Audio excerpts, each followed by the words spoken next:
बिस्मिल्लाहिर्रहमानिर्रहीम। मैं अंदरून कराची का रहने वाला एक सीधा सादा सा इंसान था। कम आमदनी थी और मैं अपनी बहनों का इकलौता भाई था। अब्बू बुढ़ापे के बावजूद मेहनत मजदूरी किया करते थे और घर के खर्च में मेरा हाथ बटाया करते थे। वालदा को मेरी शादी की फिक्र थी, जबकि दिल से तो मैं भी राजी था, क्योंकि मेरे हम उम्र लड़के तो अब दो बच्चों के बाप बन चुके थे, जबकि मेरी शादी होना तो बहुत दूर की बात। मेरी तो मंगनी का जिक्र भी अभी घर में नहीं चला था। मैं दिल में यही सोचा करता था कि शायद अम्मी को मेरी फिक्र ही नहीं है, जब एक दिन वो मेरे पास आई और बोली, शाहनवाज, तुम्हारी उम्र गुजरती जा रही है, मैं चाहती हूँ कि तुम्हारी शादी कर दूं।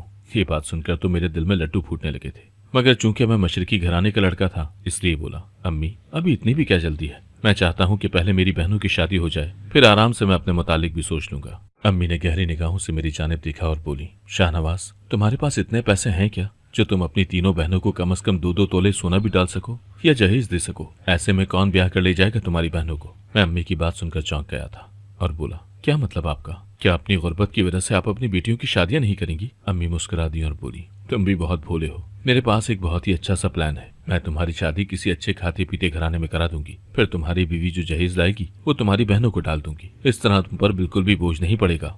मैं बोला, अम्मी आप भी कमाल करती हैं, हम जैसे गरीब से खानदान में कौन अमीर लोग अपनी बेटी देंगे? अम्मी अफसरदा सी हो गई थी। वो बोली, शाहनवाज, मैं 3 बेटियों की माँ हूँ। मुझे पता है कि अच्छे रिश्ते कितनी मुश्किल से मिलते हैं। लोगों की नींदें तक हराम हो जाती हैं जब उनकी बेटियां कद काट निकाल लेती हैं।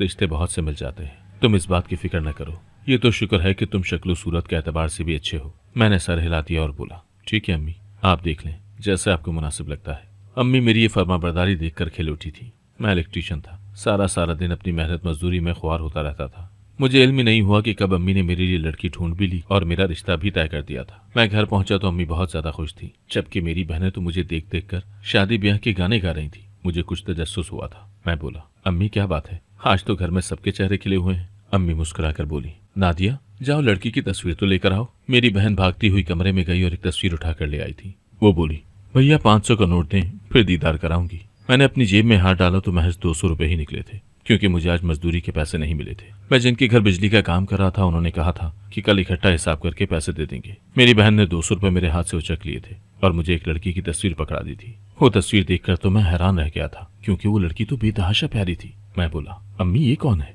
अम्मी मुस्कुराकर बोली, इसका नाम महानूर है। मैं आज इसके लिए तुम्हारा रिश्ता मांगने गई थी। बहुत ही अच्छे खाते पीते लोग हैं, भर भर कर जहेज देंगे। अल्लाह का शुक्र है कि ये लोग इस शादी के लिए मान गए हैं। तुम बताओ लड़की कैसी लगी है? सच कहूं तो मुझे ऐसा लगा था जैसे मेरा प्राइस बॉन्ड निकल आया हो, मगर मैं अपनी खुशी छुपाकर बोला, अम्मी मैंने तो अपनी शादी का मामला आप पर छोड़ा हुआ है, देख लें आपको जैसा मुनासिब लगता है, मुझे कोई एतराज नहीं है। अम्मी ने मेरा माथा चूम लिया था। इतनी देर में मेरी छोटी बहन मेरे लिए मिठाई ले आई थी और यूं मेरी जिंदगी का एक बहुत ही खूबसूरत से चैप्टर का आगाज हो गया था। अम्मी ने मुझे बताया था कि 1 माह बाद तुम्हारी शादी है। मैं इस बात पर और भी खुश हो गया था। अब मैं सुबह शाम महानूर के ख्वाब देखने लगा था। मैं चाहता था कि रात से दिन ना चढ़े और मेरी शादी हो जाए। एक शाम मैं जल्दी घर गया तो मेरी बहन मेरे पास आकर बैठ गई और बोली, भाई अपनी उंगलियों पर तो गिने, आपकी शादी के कितने दिन रह गए हैं? मुझे गिनने की क्या जरूरत थी, ये हिसाब किताब तो हर वक्त मेरे जहन में चलता ही रहता था। इसलिए मैं झट से बोला, 19 दिन रह गए।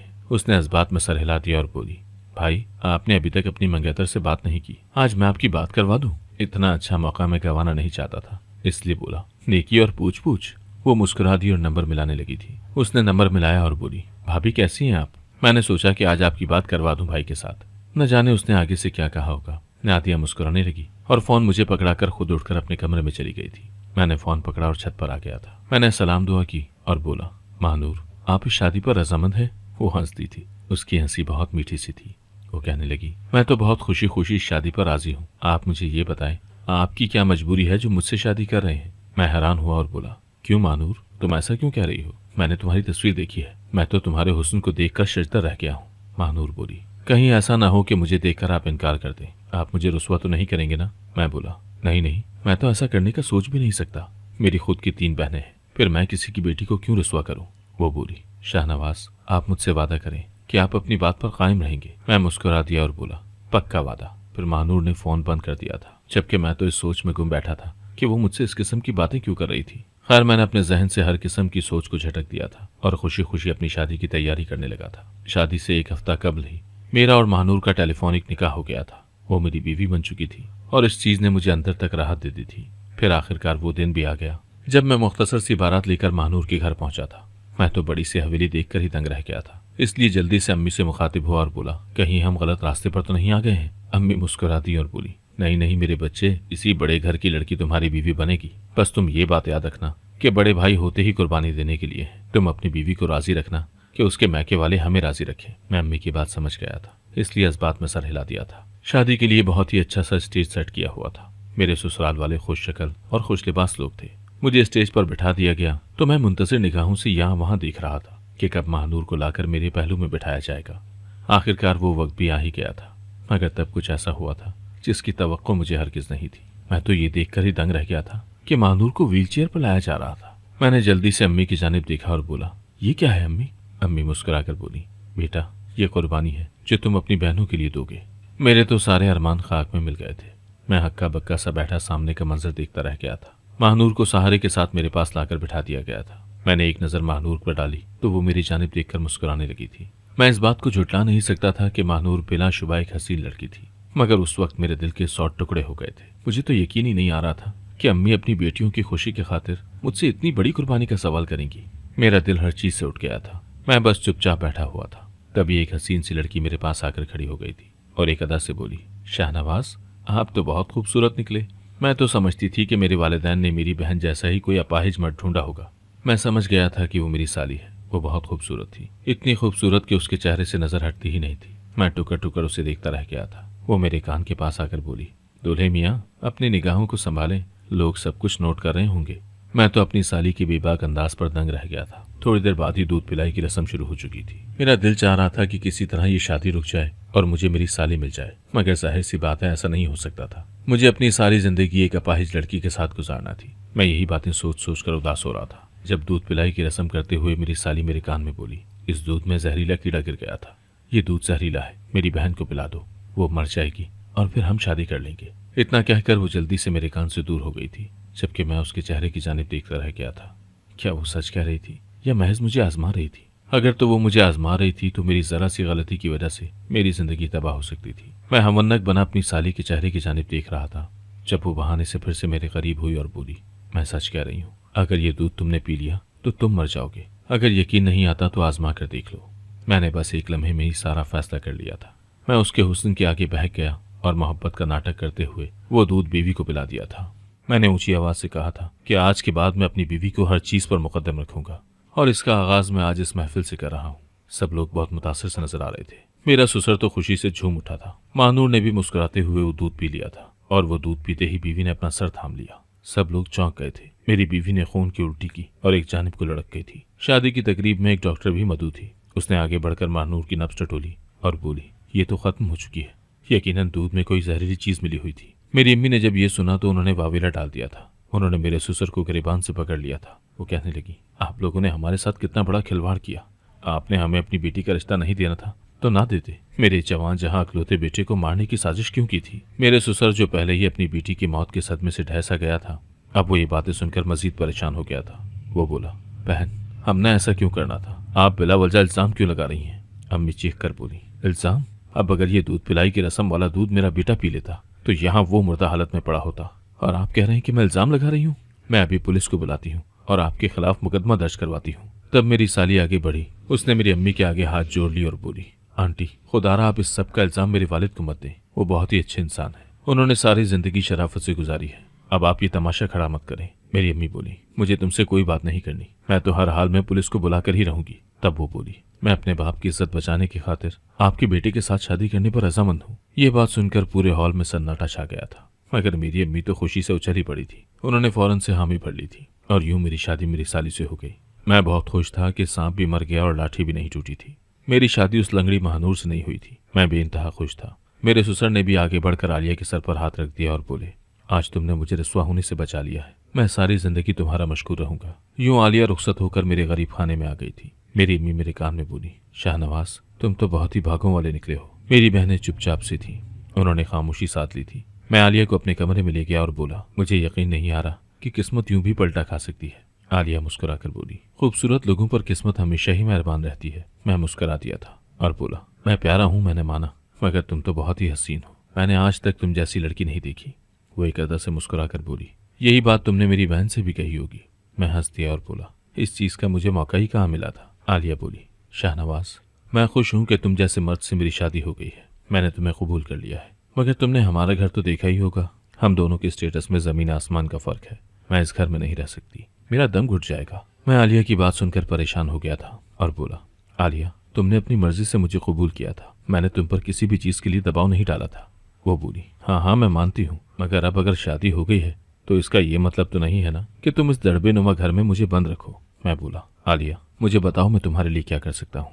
वो बोली, मैं अपने अब्बू से बात करूंगी, उनके पास बहुत से घर हैं, हम एक अच्छे से घर में शिफ्ट हो जाएंगे। मैं मान गया था। मैं बोला, हाँ ठीक है, जैसा तुम्हें ठीक लगे। वो मेरी तरफ से रजामंदी पाकर खुश हो गई थी और यूं हम दोनों ने एक खूबसूरत सी जिंदगी का आगाज कर दिया था। सुबह मैं कमरे से बाहर आया तो अम्मी बहुत खुश लग रही थी। वो बोली, शाहनवाज, तुम जानते हो क्या, तुम्हारी बीवी अपने साथ 10 तोले सोना लाई है। जहेज का सामान तो एक से बढ़कर एक है। अब देखना किस कदर जल्दी तुम्हारी बहनों के रिश्ते हो जाएंगे। मैं मुस्कुराकर बोला, अम्मी, आपके लिए खुशखबरी और भी है। अम्मी ने अपने सीने पर हाथ रख लिया और बोली, जल्दी जल्दी बताओ क्या बात है। जब से तुम्हारे बाप के साथ शादी हुई है मेरे तो कान ही तरस गए अच्छी खबर सुनने को। मैं बोला, अम्मी, आलिया कह रही थी कि मैं इस घर में नहीं रहना चाहती। मैं अपने वालिद से बात करूंगी, हम किसी बड़े घर में शिफ्ट हो जाएंगे। अम्मी, जब बहनों के रिश्ते वाले बड़े घर में आएंगे तो हाथों हाथ लड़कियों के रिश्ते तय हो जाएंगे। अम्मी ने मेरी बात सुनी तो मेरा माथा चूम लिया और कहने लगी, मैंने हमेशा अल्लाह से यही दुआ की थी कि या अल्लाह, बेशक तू मुझे एक ही बेटा दे दे, मगर नेक देना। देखो मेरी दुआ किस तरह से पूरी हो गई है। मैं हंस दिया था। दोपहर 1 बजे के करीब आलिया सोकर उठी थी। वो बोली, मेरे लिए नाश्ता कमरे में ही लेकर आ जाओ। मैं बोला, ठीक है, मैं ले आता हूँ, मगर तुम ऐसा करो कि पहले जाकर अम्मी को सलाम कर लो, वो कब से तुम्हारा पूछ रही हैं। आलिया के माथे पर बल पड़ गए थे। वो बोली, तुम मुझे डिक्टेट नहीं करोगे, आई समझ। मैंने तुमसे शादी की है, तुम्हारी गुलामी में नहीं आ गई हूँ। आलिया का ये अंदाज देखकर तो मैं शिजदर ही रह गया था। वो मुझसे कैसे बात कर रही थी। खैर मैंने सर झटक दिया और उठकर बाहर आ गया। मैंने अम्मी से कहा कि आलिया के लिए नाश्ता दे दें, वो कमरे में ही खाना चाहती है। अम्मी बोली, हाँ हाँ ठीक है, जिस तरह मेरी बहू कहेगी तुम वैसा ही करना। खबरदार जो तुमने मेरी बहू को तंग करने की कोशिश की तो। मैं मुस्कुरा दिया था। फिर थोड़ी देर बाद अम्मी खुद ही मेरी बीवी के लिए नाश्ता बनाकर कमरे में ले आई थी। वो इस वक्त बिल्कुल तैयार लग रही थी। अम्मी बोली, बेटी कहाँ जाने का इरादा है। आलिया बोली, मैं अब्बू के पास जा रही हूँ, उनसे घर का मुतालबा करने। अम्मी की तो बाँछें खिल गई थी।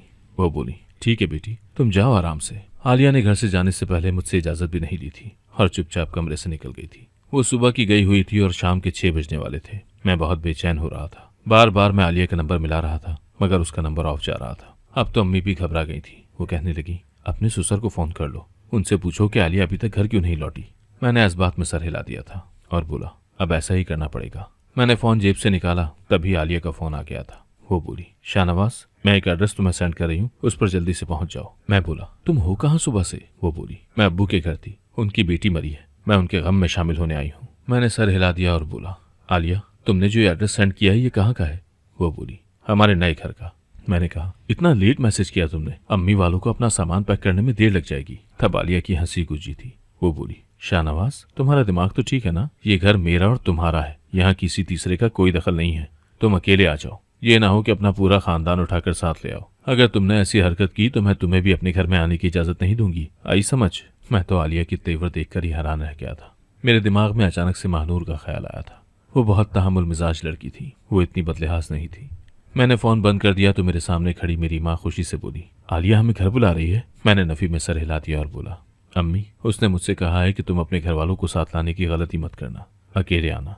मैं उसकी बात नहीं मानूंगा। जब तक वो इस बात पर रजामंद नहीं होगी कि मैं आप लोगों को साथ लेकर चलूं, तब तक मैं उसके घर में कदम भी नहीं रखूंगा। अम्मी ने सर पीट लिया और बोली, अहमक मत बनो, तुमने आलिया को हर तरह से अपनी मोहब्बत का यकीन दिलाना है। वो जैसा कहती है आंखें बंद करके वैसे ही करते चले जाओ। अभी हम लोगों ने उनसे बहुत से फायदे लेने हैं। इतनी बड़ी बेवकूफ़ी मत करो, ये ना हो कि तुम अभी से उन्हें आंखें दिखाने लगो। मैं तुम्हें एक बात साफ बता देती हूँ, जज्बाती मर्दों के हाथ कुछ भी नहीं आता। अम्मी की बातें मैं समझ चुका था, इसलिए बोला, ठीक है अम्मी, आप जैसा कहेंगी मैं वैसा ही करूंगा। मैं अपना सामान उठाकर आलिया के बाप के आलीशान घर में आ गया था।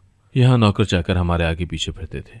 नेज़ दुनिया की ऐसी कौन सी नेमत थी जो इस घर में मौजूद नहीं थी। मैं यहाँ आकर बेइंतहा खुश था, मगर मैं कहाँ जानता था कि ये खुशी मुझे ज्यादा दिनों के लिए मुयस्सर नहीं आई। हुआ यूं कि एक दोपहर में सोकर उठा तो लाउंज में आलिया को एक मर्द के साथ बड़े बेतकल्लुफ से अंदाज में गुफ्तगू करते हुए देखा था। मैं हैरान रह गया था और बोला, आलिया, ये लड़का कौन है। आलिया उठकर मेरे रूबरू आ गई थी और बोली, ये मेरा बॉयफ्रेंड है। अब ये मेरे घर में अक्सर आता जाता रहेगा, तुम दोनों का सामना भी होता रहेगा, इसीलिए बेहतर यही है कि तुम दोनों आज ही एक दूसरे के साथ तारुफ कर लो। आलिया की बात सुनकर मुझे गुस्सा आ गया था। मैं बोला, ये किस किस्म का बेहुदा मजाक है। मेरी बात सुनकर आलिया मेरे जैसे लहजे में ही बोली, ये कौन सा अंदाज है बात करने का? लगता है तुम घर दामाद बनकर अपनी औकात भूल गए हो। मेरी बात याद रखना, अगर तुमने आइंदा मेरे साथ इस तरह बात करने की कोशिश की तो मैं तुम्हें सड़क पर ले आऊंगी। मैं बोला, आलिया तुम भी मेरी एक बात कान खोल कर सुन लो। मैं ये बेहूदगी हरगिज बर्दाश्त नहीं करूंगा और तुम्हारे वालिद को बता दूंगा कि उनकी बेटी क्या गुल खिला रही है। आलिया गुस्से से फुनकार कर बोली, सोचना भी मत, ऐसा करने का सोचना भी मत, नहीं तो मैं सबको बता दूंगी कि महानूर की मौत के पीछे तुम थे। तुम्ही ने उसे दूध में कुछ मिलाकर दिया था जिससे वो मर गई। मैं आलिया के मुंह से ये बात सुनकर डर गया था। मुझे उसकी आंखों से साफ नजर आ रहा था कि वो यकीनन ऐसा कर सकती है। मैं कुछ भी कहे बिना अपने कमरे में वापस आ गया था। अब ये तो मालूम ही हो गया था कि आलिया मेरे सामने रंग बिरंगे लड़कों को घर पर बुलाने लगेगी। अब तो ये मामूल ही बन गया था। आलिया मेरे सामने रंग बिरंगे लड़कों को घर पर बुलाने लगी थी। मेरी हैसियत इस घर में एक शोपीस से ज्यादा नहीं थी। हम दोनों में बातचीत भी नहीं थी। अब तो आलिया ने अपना कमरा भी अलग कर लिया था। मैंने सोच लिया था कि अब मैं मजीद इस तरह की जिल्लत वाली जिंदगी बर्दाश्त नहीं कर सकता। इसलिए मैंने आलिया से कहा कि मैं तुम्हें तलाक दे दूंगा। आलिया ने मेरी बात सुनी और बोली, ऐसा करने का सोचना भी मत, मैं तुम्हें हर जगह बदनाम कर दूंगी। मुझे सब समझ आ चुका था कि आलिया ने मुझसे शादी महज इसलिए की थी ताकि उसे अय्याशी करने की आज़ादी मिल जाए। मैं हर वक्त उदास रहने लगा था। अब मुझे महानूर की याद सताने लगी थी। वो बहुत ही अच्छी लड़की थी। मैंने हीरे को गंवाकर कोयले का इंतखाब कर लिया था, ऐसा कोयला जिसने मुझे सर से पांव तक स्याह कर दिया था। यूं ही वक्त गुजरता जा रहा था। अब मुझे हर वक्त महानूर की याद सताती रहती थी। मुझे अपनी गलती का एहसास हो गया था। जब भी रोज बीवी की कब्र पर जाकर रोता। जब एक दिन मैंने देखा कि बीवी की कब्र की मिट्टी गीली है और उस पर लिखा है, मैं रोज तुम्हारे साथ होती हूँ, रात बिस्तर हटाकर देखना। ये बात पढ़कर तो मैं दहली गया था। मैं थर थर कांपने लगा था। ये मैंने क्या पढ़ लिया था? मैं जल्दी से वापस घर आ गया था। घर में फिर से आलिया के दोस्त को देखकर मेरा दिमाग घूम गया था। मैं अपने कमरे में आकर लेट गया और यूं ही रात हो गई थी। मुझे कब्र पर लिखे अल्फाज याद आने लगे थे, जिस पर लिखा था कि अपना बिस्तर हटाकर देखना, मैं तुम्हारे साथ ही होती हूँ। मैंने जल्दी से बिस्तर हटा दिया और फिर जो चीज देखी उसने मुझे सकते में डाल दिया था, क्योंकि वहां एक चिट पड़ी थी जिस पर एक अस्पताल का पता लिखा हुआ था। मैं जल्दी से अपने कमरे से बाहर निकला था और गाड़ी में सवार होकर उस पते पर पहुंच गया था। मैं बहुत परेशान था कि मैं यहाँ तक तो आ गया हूँ, लेकिन अब आगे क्या होगा। तभी मुझे काउंटर पर एक लड़की नजर आई थी। वो कहने लगी, आप कमरा नंबर 17 में चले जाएं। मैं चुपचाप वहां चला गया था। सामने का मंजर देखकर तो मैं दंग ही रह गया था, क्योंकि वहां महानूर बैठी हुई थी। वो मेरी तरफ देखकर रोने लगी थी और बोली, क्या माजूर होना इतना बड़ा जुर्म है कि मुझे आपने सजाए मौत ही दे दी थी? ये अल्फाज सुनकर जब्त के तमाम बंधन टूट गए थे। मैं फूट फूट कर रोने लगा था और खुद को महानूर के कदमों में गिरा दिया था। मैं बोला, मैं बहक गया था। मुझसे बहुत बड़ा जुर्म हो गया है। मैंने अपनी किए की सजा पा ली है। तुम मुझे माफ कर दो। महानूर कहने लगी, आलिया अच्छी लड़की नहीं है शाहनवाज। वो मेरे चचा की बेटी है। उसके वालिदैन इंतकाल कर गए थे। तब अब्बू ने उसे अपने घर में पनाह दी थी। उसे अपनी बेटियों की तरह चाहा, मगर वो बुरी हरकतों का शिकार हो गई थी। उसने लड़कों के साथ दोस्ती करना शुरू कर दिया था। अब्बू ने आलिया को धमकी दे दी थी। वो कहने लगे कि अगर तुम अपनी हरकतों से बाज ना आई तो मैं तुम्हें अपनी जायदाद से आग कर दूंगा। तब वो फट पड़ी थी और बोली, अगर आपकी सगी औलाद ये सब करेगी तो क्या आप उसे आग कर देंगे? अब मैं आपको आपकी बेटी का हिस्सा भी लेकर दिखाऊंगी। और तब उसने ये साजिश रची, मुझे जहरीला दूध पिला दिया और अब्बू से कह दिया कि आपकी बेटी किसी और को पसंद करती थी, इसीलिए उसने जहर पी लिया। अब्बू दिल बर्दाश्ता हो चुके थे। आलिया ने खुद ही सारे इंतजाम किए थे। उसने तो मुझे मारने का पक्का पक्का इंतजाम कर लिया था, मगर उसका साथी मुझे अस्पताल छोड़ गया था। अल्लाह को मेरी जिंदगी बचानी थी। मैं बोला, क्या तुम मुझे माफ करने को तैयार हो? उसने इस बात में सर हिला दिया तो मैं बोला, क्या तुम जानती हो, आलिया ने मुझसे फकत शादी इसीलिए की थी ताकि मेरी गुर्बत का फायदा उठा सके। वो शादी करके अपनी अय्याशी करना चाहती थी। शादी तो मुझसे की थी, मोहब्बतें वो दूसरे मर्दों पर लुटा रही थी। मैं महानूर को घर ले आया था और फिर उसके वालिद को आलिया की सारी हकीकत बता दी थी। मेरी अम्मी भी अपने लालच का अंजाम पा चुकी थी, इसीलिए उन्होंने महानूर को हाथों हाथ लिया था। अब हमारी जिंदगी में बहुत सुकून है। शुक्र है कि आलिया जैसी औरत से मेरी जान छूट गई है। अगर आपको आज की कहानी पसंद आई है तो वीडियो को जरूर लाइक कीजिएगा और अपने दोस्तों के साथ भी शेयर कीजिएगा। और हाँ, अगर आपने अभी तक हमारा चैनल सब्सक्राइब नहीं किया तो जरूर सब्सक्राइब करें।